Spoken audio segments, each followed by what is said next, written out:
The Isle of Man, a small island in the Irish Sea between Britain and Ireland, has long managed to maintain its distinctive identity despite the presence of its larger neighbours. The island measures a little over 20 kilometres at its longest point and is around 10 kilometres wide. It is windswept and often overcast and has a population of just over 80,000. While the British monarch is head of state, it is not part of the United Kingdom nor the European Union. It may not seem to be the sort of place that would lure big budget film productions, but that's just what has been happening. We're very reliant on the finance sector, so the establishment of the Film Commission back in '95 was really to take a first step into diversification for the economy, really.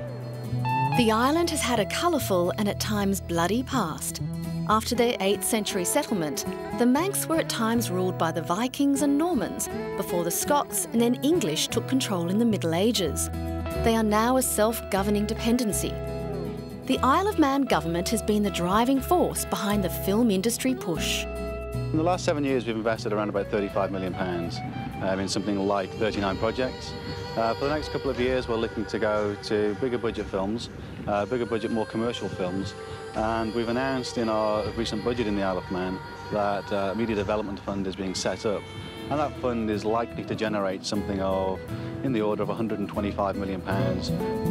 If the production level is maintained, the Isle of Man, best known for kipper smoking and cats without tails, is set to become one of the most important players in the British film industry, boosting its tourist trade by millions and transforming the Manx economy.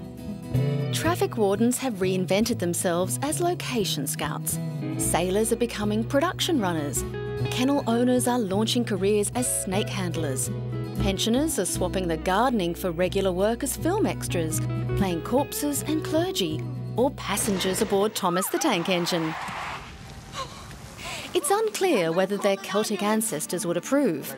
Mysticism is still a presence on the island, as it is throughout the Southern Isles. In Manx mythology, the island was ruled by a Celtic sea god who drew a misty cloak around the island when danger threatened.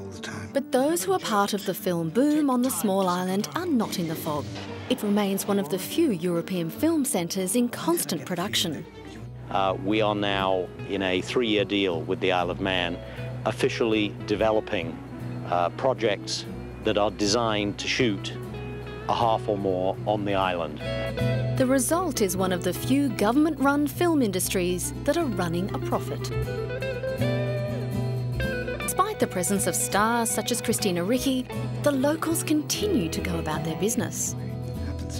They're not fazed by celebrity. They left her alone, and it's a very film-friendly environment for those reasons. Of course, they've got a great array of locations. There's now a proper sound stage, so you can easily film your interiors there as well. We are probably the only government in the world who are investing in film in a way that's not tax-driven or is not subsidy-driven. What we do is we just put direct investment into the budget, and we expect to get that investment back. So when the film's out there selling, you know, we're getting a slice of that money back for the Isle of Man.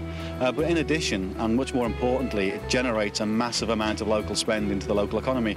And so our hotels, you know, they now have a winter and an autumn trade from film. Our taxi drivers have a winter and an autumn trade. We sell more meat, we sell more milk, we sell more beer, but we don't have to build the prisons, the hospitals and the roads to cope with the demand. So it's a great economic model, and it pays for itself a number of times over with the exchequer benefit that's generated. According to an old Isle of Man saying, from the summit of one of the island's few hills, you can see 6 kingdoms, those of Man, Scotland, England, Ireland, Wales and heaven. It's the stuff dreams are made of.